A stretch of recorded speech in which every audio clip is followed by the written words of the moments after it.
Welcome to ET exclusive. నేను శివాని. మీ వల్ల కాదు, మీకంత సీన్ లేదు అని ఎవరైనా అన్నప్పుడే కదా మనలో ఉన్న కసి ఇంకా పెరుగుతుంది. టాలీవుడ్ మేకర్స్ లోనూ ఇదే జరుగుతుంది. ఒకప్పుడు మీకు కలిసి రాదు అన్న బ్యాడ్ సెంటిమెంట్ నే ఇప్పుడు సక్సెస్ మంత్రగా మార్చేశారు మన దర్శకులు. ఒక్కరో ఇద్దరు కాదు, అందరూ అదే చేసి విజయం అందుకుంటున్నారు. మరి అదేంటో ఎక్స్క్లూజివ్ స్టోరీలో చూసిద్దాం.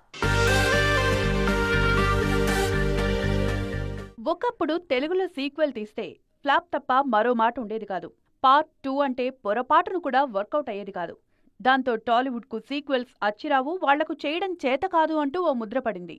ఆ బ్యాడ్ సెంటిమెంట్ ను మార్చేసి ఇప్పుడు దాన్నే మనకు అనుకూలంగా మార్చేసుకున్నారు దర్శకులు.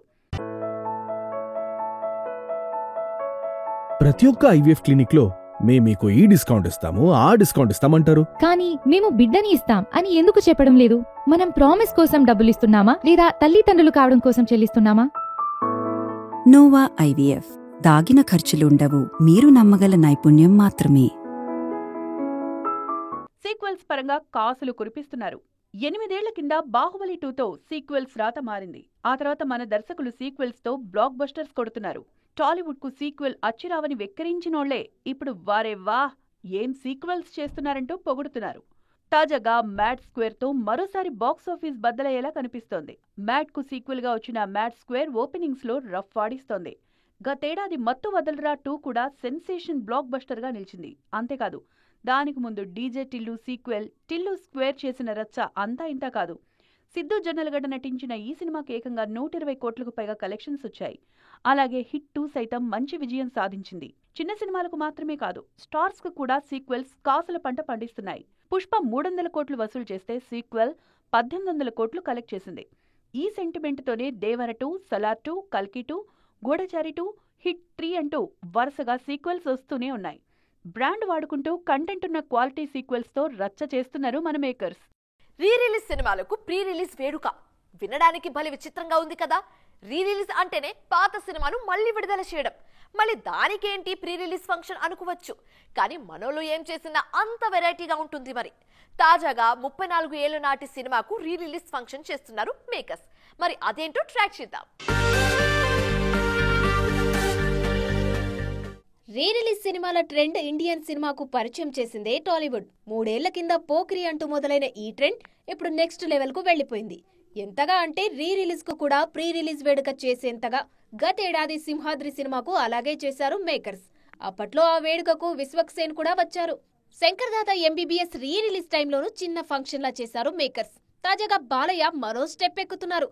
ఈయన నటించిన సైన్స్ ఫిక్షన్ సంచలనం ఆదిత్య 369 సినిమాను ఏప్రిల్ 4న భారీ ఎత్తున రీ రిలీజ్ చేయనున్నారు. దీనికోసం ఉగాది రోజున అంటే మార్చి 30న భారీ రీ రిలీజ్ ఈవెంట్ ప్లాన్ చేస్తున్నారు మేకర్స్. 1991లో సింగీతం శ్రీనివాసరావు తెరకెక్కించిన ఆదిత్య 369 సంచలన విజయం సాధించింది. ఇండియన్ స్క్రీన్ పై మొదటి టైం ట్రావెల్ సినిమా ఇది. దీని సీక్వెల్ ఆదిత్య 999 మ్యాక్స్ కూడా ప్లాన్ చేస్తున్నారు ఎన్బికే. ఉగాదికి జరగబోయే రీ రిలీజ్ ఈవెంట్ కు బాలయ్య, సింగీతం సహా చిత్ర యూనిట్ అంతా హాజరు కానున్నారు. సంక్రాంతికి వస్తున్నాం సక్సెస్ తర్వాత కూడా వెంకటేష్ సైలెంట్ గా ఉండడానికి కారణం అదేనా? 300 కోట్లు హిట్ వచ్చినా వెంకీ మౌనం వెనక అసలు కారణం వేరే ఉందా? దర్శకులు సిద్ధంగా ఉన్నా, నిర్మాతలు రెడీ ఉన్నా ఆ పర్సనల్ రీజన్ తోనే వెంకీ నెక్స్ట్ సినిమా ఇంకా ప్రకటించలేదా? అసలు ఈ సీనియర్ హీరో గ్యాప్ తీసుకోవడానికి కారణం ఏంటి? వెంకటేష్ తర్వాతి సినిమా ఏంటి? మామూలుగా అయితే వెంకీ మామ నెక్స్ట్ సినిమా గురించి అంత ఆసక్తి ఉండేది కాదేమో. కానీ సంక్రాంతికి వస్తున్నాం లాంటి ఇండస్ట్రీ హిట్ తర్వాత ఆయన ఏం చేయబోతున్నారనే ఆసక్తి అందరిలోనూ కనిపిస్తుంది. కానీ వెంకీ నెక్స్ట్ సినిమా కోసం ఇంకొన్నాళ్లు వేచి చూడక తప్పదేమో. దానికి కొన్ని ప్రత్యేకమైన కారణాలు ఉన్నాయి. సంక్రాంతికి సైలెంట్ గా వచ్చి వైలెంట్ గా ఇండస్ట్రీ హిట్ కొట్టారు వెంకటేష్. అసలెవరూ ఊహించని స్థాయిలో 300 కోట్లు వసూలు చేసి పండక్కి సెన్సేషన్ క్రియేట్ చేశారు.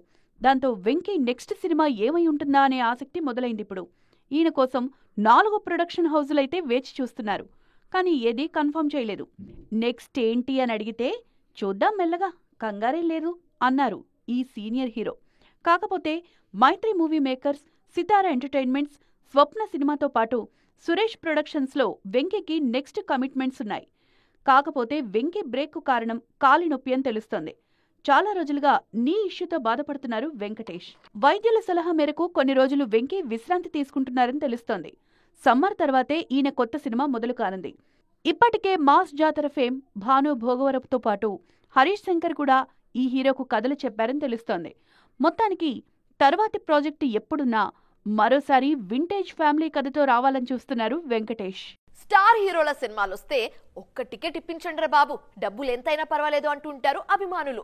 కానీ బాలీవుడ్ లో మాత్రం పరిస్థితులు చాలా దారుణంగా ఉన్నాయి. ఓ స్టార్ హీరో సినిమా విడుదలైతే కనీసం ఓపెనింగ్స్ లేవు. అందుకే by one get one free అంటున్నారు. ఆ మధ్య ఓ హీరో ఫ్రీగా సమోసాలిస్తాం, తోడుగా చాయ్ ఇస్తామన్నారు. అసలు ఏంటి ఆ పరిస్థితి? ఎవరా హీరో చూద్దాం. ఒకప్పుడు బాలీవుడ్లో తిరుగులేని విజయాలు అందుకున్న సల్మాన్ ఖాన్ కు ఇప్పుడు బ్యాడ్ టైం నడుస్తోంది. ఒకప్పట్ల ఆయన సినిమాలకు ఓపెనింగ్స్ లేవు, వసూళ్లు లేవు, కొన్నిసార్లు సినిమాలు వచ్చినట్లు కూడా ఐడియా లేదు. తాజాగా సల్మాన్ నటించిన సికిందర్ మార్చి 30న విడుదలవుతుంది.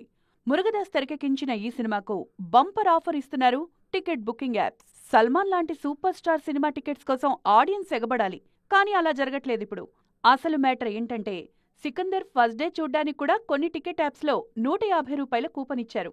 2 టికెట్స్ కొంటే ఈ కూపన్ వాడొచ్చు. అంటే by one get one free అన్నమాట. సల్మాన్ రేంజ్ కూడా ఇలాంటి జిమ్మిక్కులు చేస్తే గానీ జనం రావట్లేదు. ఆ మధ్య అక్షయ్ కుమార్ సర్ఫిరా సినిమాకొస్తే 1 టికెట్పై 2 సమోసాలతో పాటు 1 ఉచితంగా ఇస్తామని ప్రకటించాయి పీవీఆర్ ఐనాక్స్ సంస్థలు. మల్టీప్లెక్స్లో ఓటీ 2 సమోసా అంటే వందల్లో మ్యాటర్. కానీ ఇచ్చారు ఆ సినిమా కోసం. ఎంతైనా సల్మాన్, అక్షయ్ లాంటి స్టార్ హీరోల సినిమాలకు ఈ దుస్థితి రావడం నిజంగా దారుణమైన విషయమే. Most convenient heroine Keerthy Suresh ను చూస్తుంటే ఇప్పుడు ఈ ట్యాగ్ లైన్ ఇవ్వాలేమో. నిన్నటి వరకు సౌత్ వద్దు బాలీవుడ్ ముద్దు అన్న ఈ బ్యూటీ తాజాగా టాలీవుడ్ లో డ్యూటీ చేయడానికి రెడీ అవుతున్నారు. 1 కాదు, కుదిరితే 2 సినిమాలతో తెలుగులో రీ ఎంట్రీ ఇవ్వాలని చూస్తున్నారు. మరి అవేంటి? ఆ సినిమాలకు దర్శకులెవరు చూద్దాం. భోలా శంకర్ వచ్చి 2 ఏళ్లు కావస్తుంది. ఇప్పటి వరకు మరో తెలుగు సినిమా సైన్ చేయలేదు కీర్తి సురేష్. దానికి ముందు దసరాలో నానితో నటించారు ఈమె. ఈ సినిమాలో వెన్నెల పాత్రకు మంచి రెస్పాన్స్ వచ్చింది. ఆ తర్వాత ఆఫర్స్ కూడా బాగానే వచ్చాయి. కానీ తమిళం, హిందీ పైనే ఎక్కువగా ఫోకస్ చేశారు కీర్తి. తాజాగా మళ్లీ ఈమె చూపులు టాలీవుడ్ పై పడుతున్నాయి. కీర్తి సురేష్ ఓకే అనాలే గాని తెలుగులో ఈమెకు అవకాశాలు కొరత ఎప్పుడు రాలేదు. కాకపోతే చాలా సెలెక్టివ్ గా కథలు ఎంచుకుంటారు కీర్తి. పైగా పెళ్లి హడావిడి, బాలీవుడ్ డెబ్యూ ఇవన్నీ ఉండేసరికి తెలియకుండానే తెలుగులో భారీ బ్రేక్ వచ్చేసింది. దీన్ని ఒకేసారి తీర్చేయాలని చూస్తున్నారు ఈ బ్యూటీ. అందుకే 2 తెలుగు సినిమాలు సైన్ చేసినట్లు తెలుస్తుంది. కీర్తి సురేష్ నటిస్తున్న రివాల్వర్, రీటా, కన్నివేది త్వరలోనే విడుదల కానున్నాయి. వీటితో పాటు మలయాళంలో టోవినో థామస్ తో ఓ సినిమా చేస్తున్నారు. అలాగే హిందీలో రణబీర్ కపూర్ సినిమాలోనూ ఆఫర్ వచ్చినట్లు టాక్. ఇవన్నీ ఉండగానే తాజాగా తెలుగులో నితిన్, విజయ్ దేవరకొండ సినిమాల్లో కీర్తికి ఆఫర్ వచ్చినట్లు తెలుస్తుంది. నితిన్ హీరోగా వేణు తెరకెక్కించబోయే ఎల్లమ్మ సినిమాలో కీర్తి సురేష్ హీరోయిన్ గా ఎంపికైనట్లు ప్రచారం జరుగుతుంది. అలాగే విజయ్ దేవరకొండ, రవికిరణ్, కోలారౌడి జనార్దన్ లోనూ ఈ భామ హీరోయిన్. ఈ 2 సినిమాలు దిల్ రాజే నిర్మించబోతున్నారు. గతంలో ఇదే బ్యానర్ లో నేను లోకల్ చేశారు కీర్తి. మొత్తానికి కాస్త గ్యాప్ ఇచ్చినా ఒకేసారి 2 క్రేజీ ప్రాజెక్టులతో రాబోతున్నారు ఈ బ్యూటీ. చాలా రోజులుగా వార్తల్లో ఉంటున్న క్రిష్ 4 సినిమాకు లైన్ క్లియర్ అయిపోయినట్లేనా? బడ్జెట్ సమస్యల నుంచి ఈ సినిమా బయటపడినట్లేనా? బాలీవుడ్ మోస్ట్ సక్సెస్ఫుల్ ఫ్రాంచైజీ నుంచి పార్ట్ 4 త్వరలోనే రాబోతుందా? క్రిష్ 4 అప్డేట్స్ ఏంటి? ఈ సినిమాను ఎవరు తెరకెక్కించబోతున్నారు? ఎన్ని కోట్లతో నిర్మించబోతున్నారు? చూద్దాం. హృతిక్ రోషన్ పేరుకి బాలీవుడ్ హీరో అయినా కూడా తెలుగులోని ఈయనకు ఫ్యాన్ ఫాలోయింగ్ బాగానే ఉంది. పైగా ఇప్పుడు ఎన్టీఆర్ తో కలిసి వార్ 2లో నటిస్తున్నారు కాబట్టి హృతిక్ సినిమాల గురించి మనోళ్లు కూడా ఆరా తీస్తున్నారు. ఈ క్రమంలోనే వార్ 2 తర్వాత క్రిష్ 4 చేయబోతున్నారు హృతిక్ రోషన్. దీనికి దర్శకుడెవరో కూడా తేలిపోయింది. ఇప్పుడు హృతిక్ కెరీర్ లో ఎన్ని సినిమాలున్నా క్రిష్ ఫ్రాంచైజీకి ప్రత్యేక స్థానం ఉంది. ఈ సిరీస్ లో వచ్చిన కోయి మిల్ గయా, క్రిష్ 2, క్రిష్ 3 బ్లాక్ బస్టర్ అయ్యాయి. అందుకే క్రిష్ 4 కోసం చాలా ఏళ్లుగా వేచి చూస్తున్నారు ఫ్యాన్స్. బడ్జెట్ కారణంగా హోల్డ్లో ఉన్న ఈ ప్రాజెక్ట్ ఎట్టకేలకు కన్ఫర్మ్ అయింది. హృతిక్ రోషన్ ఈ సినిమాతో దర్శకుడిగా మారుతున్నారు. 25 ఏళ్ల కిందట నిన్ను హీరోగా పరిచయం చేసిన నేను ఇప్పుడు దర్శకుడిగాను పరిచయం చేస్తున్నానంటూ రాకేష్ రోషన్ ట్వీట్ చేశారు. ఆదిత్య చోప్రాతో కలిసి క్రిష్ 4 నిర్మిస్తున్నారీన. త్వరలోనే ఈ సినిమా షూట్ షురూ కానుంది. మరి హీరోగా సక్సెస్ అయిన హృతిక్ దర్శకుడుగాను తన మార్కు చూపిస్తారా లేదా అనేది చూడాలిక. సో చూసారుగా, ఇది ఇవాల్టి ఈటీ ఎక్స్క్లూసివ్. మరిన్ని ఇంట్రెస్టింగ్ అండ్ కలర్ఫుల్ అప్డేట్స్ మళ్ళీ కలుద్దాం. అప్పటి వరకు చూస్తూనే ఉండండి టీవీ9. బాయ్.